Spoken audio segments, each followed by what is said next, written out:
The Craig Fahle Show on Deadline Detroit is sponsored by James Oliver Coffee Company at jamesolivercoffee.com. James Oliver is a second-generation family-owned and Detroit-based coffee roaster, offering 19 different blends of freshly roasted coffee. The company pioneered link temperature roasting, and they source the best beans from around the world to create an outstanding coffee experience, no matter which beans you choose. To start, try the Alma Mater blend. James Oliver Coffee gives $5 for each bag of its Alma Mater blend to the Detroit Public Schools Foundation. And don't forget, use the promo code CFSHOW, that's CFSHOW, to get 15% off your first order. James Oliver Coffee, available at select grocery stores in Metro Detroit and, of course, at jamesolivercoffee.com. Remember, use the promo code CFSHOW to get 15% off your first order. That's jamesolivercoffee.com. Hey everyone, welcome to the Craig Fahle Show on Deadline Detroit. Glad to have you with me today. And if you are a regular reader of Deadline Detroit at deadlinedetroit.com, you have no doubt looked at the ongoing coverage of the proposed merger between Beaumont Health System and Advocate Aurora, based in Illinois, by Eric Starkman. His blog is Starkman approved, and of course, we have been running all of his pieces at deadlinedetroit.com as well. And now, if you have been reading, you notice that the proposed merger has unceremoniously been called off. No doubt it has been called off because of the amount of public scrutiny that has come to light because of the coverage of Mr. Starkman, who is joining me right now. Eric Starkman, welcome back to the show. It's been about a month since we talked, and man, a ton has changed. Sure has, and thanks for having me back. I really appreciate it. Yeah, and you know, it seems to me, Eric, and this is something that, you know, the healthcare system, we talked about this last time, is notoriously undercovered when it comes to media attention. It employs more people than just about any other industry around the country. It is a huge chunk of our national expenditure each and every year, yet it is so complex, people don't want to dig into the day-to-day operations of these facilities. What made you decide that Beaumont, again, was something that you needed to look at? Because this was something that likely would have just gone through without anybody batting an eye. You know, it's a really good question, and I didn't set out to cover Beaumont. Alan Langel, the founder and editor of Deadline Detroit's a friend of mine, and one night at the height of the pandemic, I was talking to a friend in Michigan who mentioned that his daughter's a nurse at Beaumont Royal Oak, and that Henry Ford was paying their nurses considerably more for pandemic risk. And I thought, that's interesting, and I thought I would just do a quick story for Alan, help him out. And then Beaumont closed Wayne Hospital, and they issued a statement saying, the Channel 7 reported that they had closed the hospital, and they said the reporter was wrong, and it was rumored that it was, quote, temporarily paused. And, you can learn a lot and tell a lot about a company by the PR statements that they issued. If a company's honest and said, yes, we've closed it temporarily, and here's why, that's one thing. But temporarily pause, that was, to me, like an invitation to say, you might want to keep digging a little bit here. And that's what I did. Well, and the funny thing is that, as I said in the question there, this deal likely would have just sort of, gone through without a whole lot of people paying attention to the details of it. But through your reporting and some of the conversations you had with people that work there and the physicians groups and everything else, it really seemed to appear to me that they were basically paring everything down to make this as appealing a takeover target as possible. And that's what it was going to amount to, was Advocate Aurora taking over the Beaumont system. It was not necessarily a merger of equals as may have been presented. The fact that it ended so unceremoniously and so quickly seems to me that there was no there on this deal. It's very astute observation. Here's another example of Beaumont's spin. They called it a partnership, and it wasn't a partnership. They were literally giving away Beaumont Health. The company has a $2 billion reserve, and Advocate Aurora wasn't paying a penny for it. And after the deal was done, Beaumont would have been a minority partner in a much bigger enterprise that's going to keep getting bigger. Their minority interests would have been whittled down. And it wasn't a merger of equals, and it wasn't a partnership. And we learned today, and to the credit of a reporter at the Milwaukee Business Journal, he, asked Advocate Aurora about Beaumont's statement that had to do with the pandemic and the inability to have meetings. And Advocate Aurora answered the reporter, said, no, I had nothing to do with it. It was internal problems at Beaumont. I mean, it's just shameful what they think that they can get away with in terms of the statements that they issue and the representations they make to the public and to their own staff.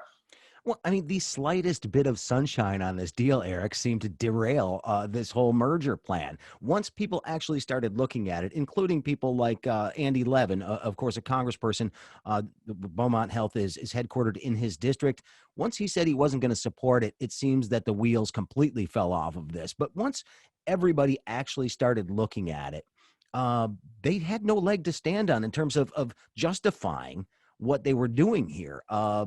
Have they ever given a reason other than, well, we just couldn't have meetings to finalize the deal, to say why they decided to end it? They have not. And that meeting, the thing about meetings in the pandemic, that doesn't hold water either.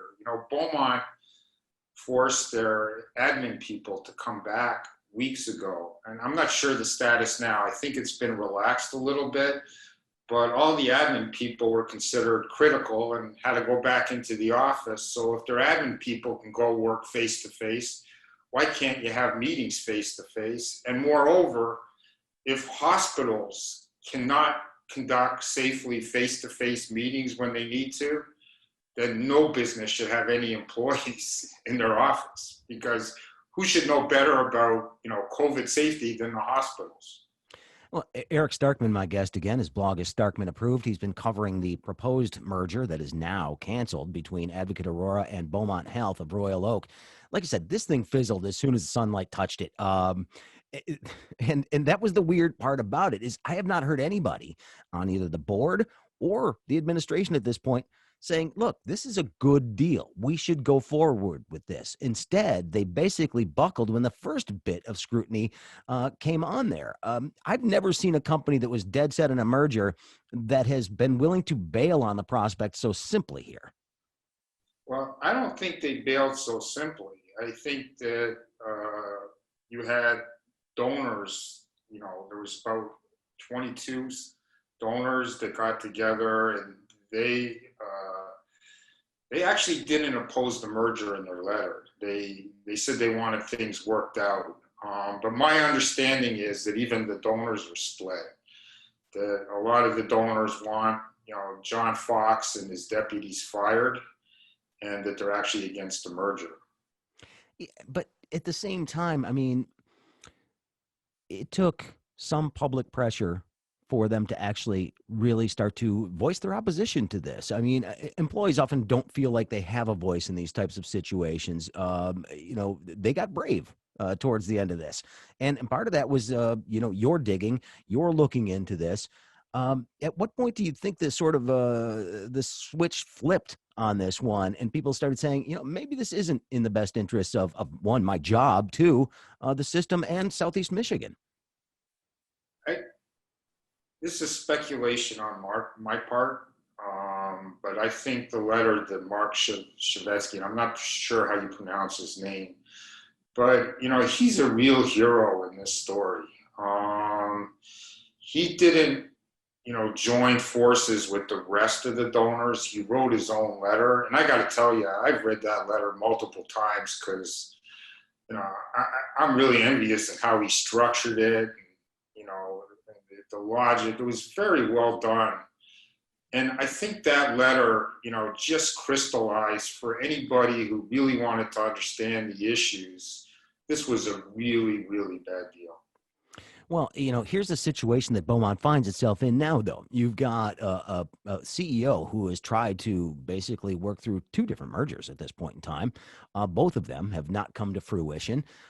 You've got a situation where you have incredibly low morale amongst the employees there. You have open revolt, in fact, among some professionals. Now they've got to invest the money that they pared out of the system for a while if they want to right the ship in some capacity. I mean, it seems as if they have weakened themselves over the course of this time frame in which they were trying to get this deal done. Am I reading that right? No, you're 100% correct. The hospital is crippled, and as long as John Fox and his deputies remain there, the ship can't be righted. And moreover, I'm not clear that his deputies are planning on sticking around. Three of his top executives, his CFO, key aide to the CFO, and the head of HR all sold their homes recently. What does that tell you? And their chief marketing officer, he bailed, a month or 6 weeks ago. So they obviously, had a reading that this deal was going through. There was nothing for them. Advocate Aurora wasn't going to hire them. And it'll be interesting to see if and how long they stick around.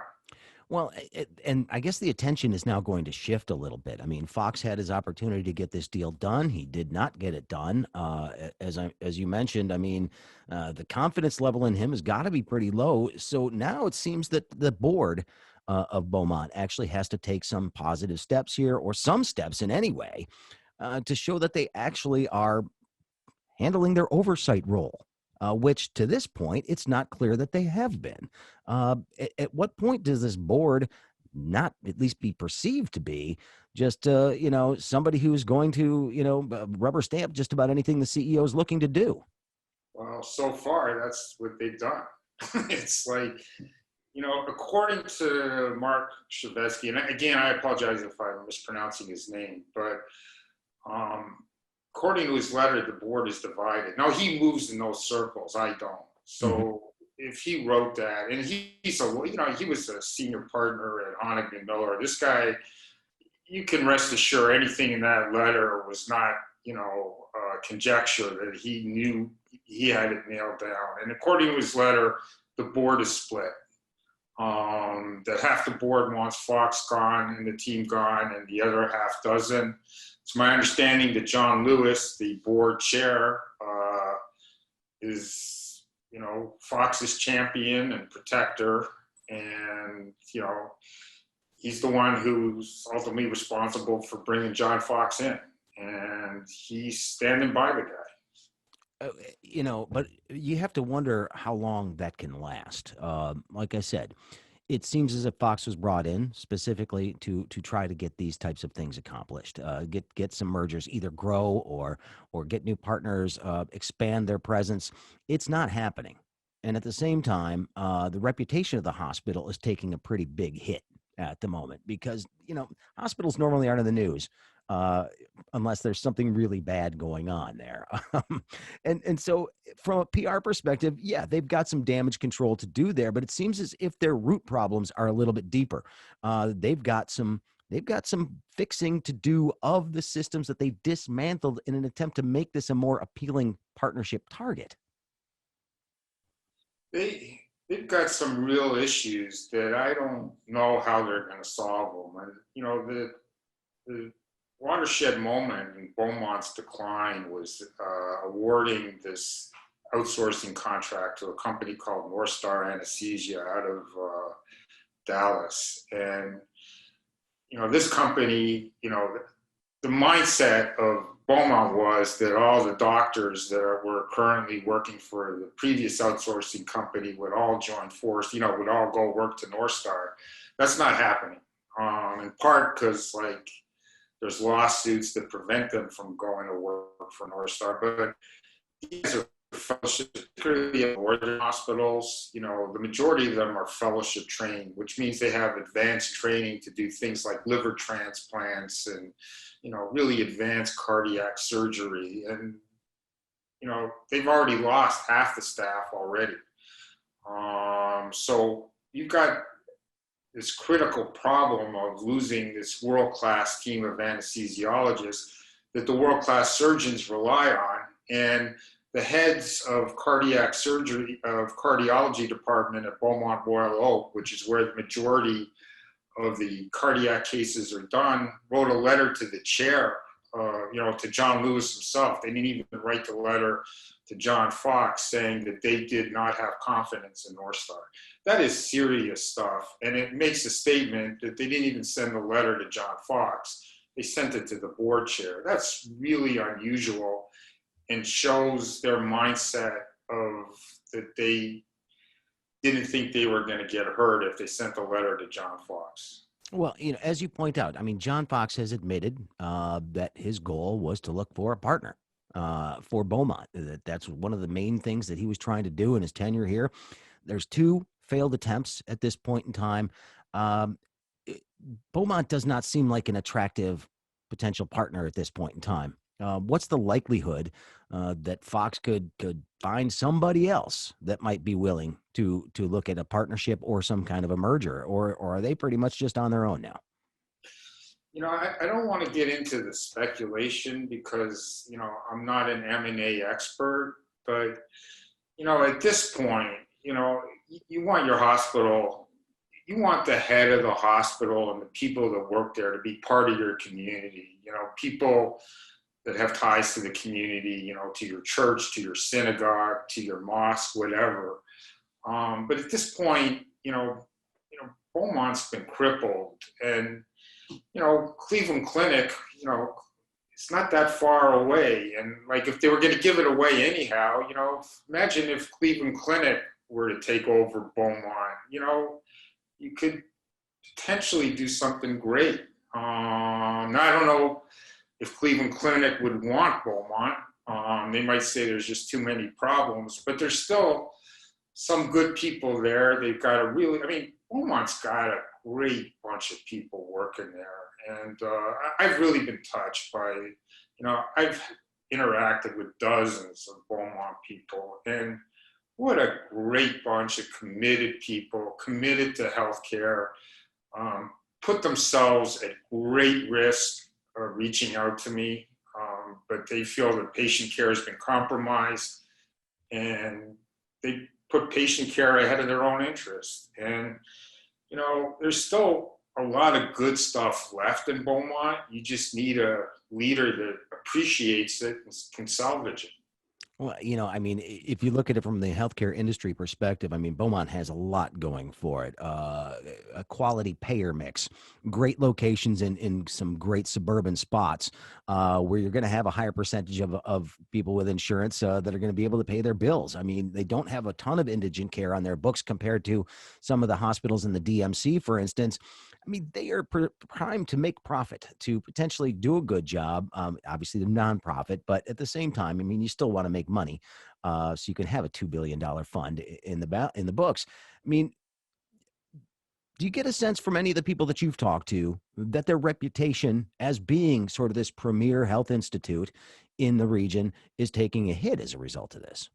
Oh, definitely. The great thing about being a world-class doctor is that you're welcomed elsewhere. And I haven't been able to confirm the exact number, but, I was told that more than 300 doctors have applied for privileges over at St. Joe's, which is about, a 20-minute drive north of the Royal Oak campus. And I know from doctors who've told me this, that patients are increasingly asking that any procedures that they undergo not be done at Beaumont, but these doctors have admission privileges elsewhere, and that's where they want it done. Wow. So it's going to be interesting to see what happens with this. This is sort of a personal question for you, though. You've been living and breathing this now for the last few months, written a number of pieces for Deadline for this. Where do you take this next? Obviously, you don't just let it go. The merger's dead, but now that you're watching, it seems like one of those things that you might be following quite a bit for quite a while. I am, and I've admitted this before, I don't see Beaumont as just a Detroit, Michigan story. It's emblematic of what's wrong with America. It really is. What you had here is, John Fox would have had, likely netted himself millions of dollars out of this deal. And, he's very cagey. He said, I was not going to be compensated for doing the deal. And he's correct, but he has a change of contract provision likely in his contract that, like, when the hospital gets sold, he gets X amount of money to go into fade into the sunset. So, you know, it just seemed it doesn't seem, it is wrong with what's happened at Beaumont.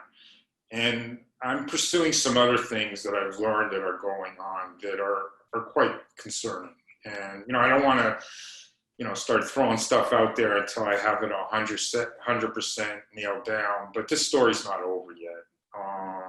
And it won't end as long as John Fox is there. I mean, it's very obvious. All right. Well, I don't want you to give up where you're going on anything, because we don't want to obviously tip people off that we might have some idea of things that are happening. So I won't put you on the spot in regards to that, but it is good to know that somebody's going to be watching.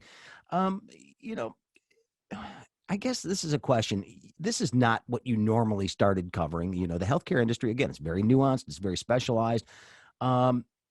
It seems to me to be the one area of business journalism that is woefully uncovered. I said that at the beginning.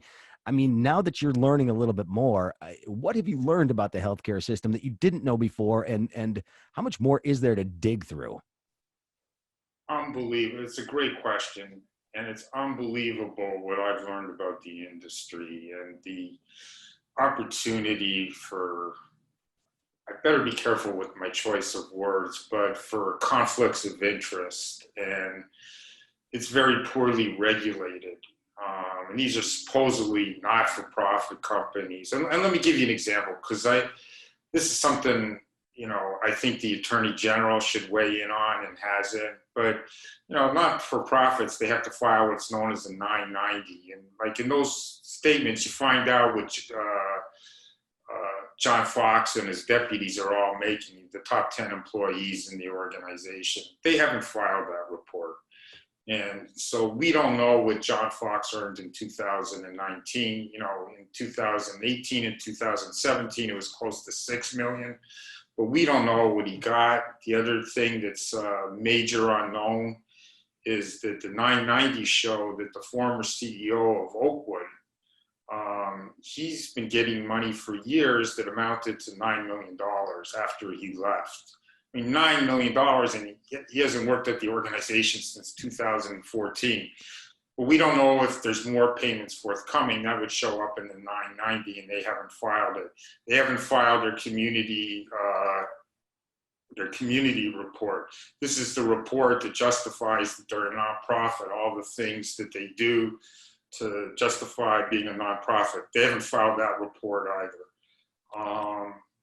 Yeah, it's shocking to me that we know more about football players and football coaches, you know, contracts and structures and deals than we do about, you know, CEOs and healthcare CEOs. It boggles the mind that we've got so many reporters dedicated to figuring out whether or not Calvin Johnson's got to pay back $1 million in his contract, you know, as opposed to finding out whether or not John Fox put another $9 million in his pocket last year. It's just astounding, and it's disappointing as well. I mean, you know, everybody was calling the, you know, caregivers at the height of pandemic, the hospital workers, you know, these are heroes, and they were flying planes, and, you know, our frontline workers are all heroes. But where's the public now? You know, these people, you know, have taken a beating. And it's public knowledge. And where's the public to, you know, Beaumont spent $2 million to stop the nurses at Royal Oak from organizing. And the nurses union, Michigan Nurses Association, said, Beaumont's management is too formidable. We can't organize, and we're not going to try anymore. I mean, this is in Detroit. You know, you would think in Michigan, there would be consequences to any organization, you know, where you had a union saying management is too formidable. But you haven't heard. UAW's been quiet. All the unions have been quiet. The political leaders, you know, to his credit, you know, Andy Levin, you know, weighed in. But where was he a couple of months ago? Well, I mean, things would have turned out very differently if they would have stopped the merger right out of the get-go like they did in Ohio. Well, I'll tell you what, the power of journalism. A little sunshine makes a lot of different things scatter. So we appreciate the work that you've done on this, Eric, and we appreciate your time today. It really has been quite the journey to read through. And if you have not read the stories, I mean, start at the beginning and just watch how this all came down to them. Of course, then just scuttling the merger. I believe it was Friday that we found that out. It was Friday morning, and there was a lot of other stuff going on. So they put that out there. Classic Friday news dump. It did not escape us, though. We figured it out. And Eric, it's due to you. We appreciate it. Thank you so much, and thanks for having me. All right, Eric Starkman. Again, the blog is Starkman approved. You can also find his work regarding Beaumont at DeadlineDetroit.com. And we appreciate him being with us today. Thanks, Craig. My name's ML Elric. I'm an investigative reporter and a connoisseur of fine yogurts. I know a little bit about Detroit. I know a little bit about deadlines. And I'm asking you to become a member of DeadlineDetroit.com. Like me, I'm not asking you to do anything I wouldn't do. I'm making a monthly donation. My wife is making a monthly donation. I know that seems redundant, but they need the money, and the money goes to a good place. Getting the story out, getting the truth out. Because if we don't support local journalism, there's some people a couple blocks away from here who are going to get away with a whole bunch of stuff that's going to cost you a whole lot more than just a few bucks out of your pocket every month. Go to DeadlineDetroit.com, become a member. You'll see it's really easy at the top of the website. Give early, give often, give generously. Just give a damn. That's the best way I know how. The Craig Fahle Show on Deadline Detroit is sponsored by James Oliver Coffee Company at JamesOliverCoffee.com. James Oliver is a second-generation family-owned and Detroit-based coffee roaster, offering 19 different blends of freshly roasted coffee. The company pioneered link temperature roasting, and they source the best beans from around the world to create an outstanding coffee experience, no matter which beans you choose. To start, try the Alma Mater blend. James Oliver Coffee gives $5 for each bag of its alma mater blend to the Detroit Public Schools Foundation. And don't forget, use the promo code CFSHOW, that's CFSHOW, to get 15% off your first order. James Oliver Coffee, available at select grocery stores in Metro Detroit and, of course, at JamesOliverCoffee.com. Remember, use the promo code CFSHOW to get 15% off your first order. That's JamesOliverCoffee.com.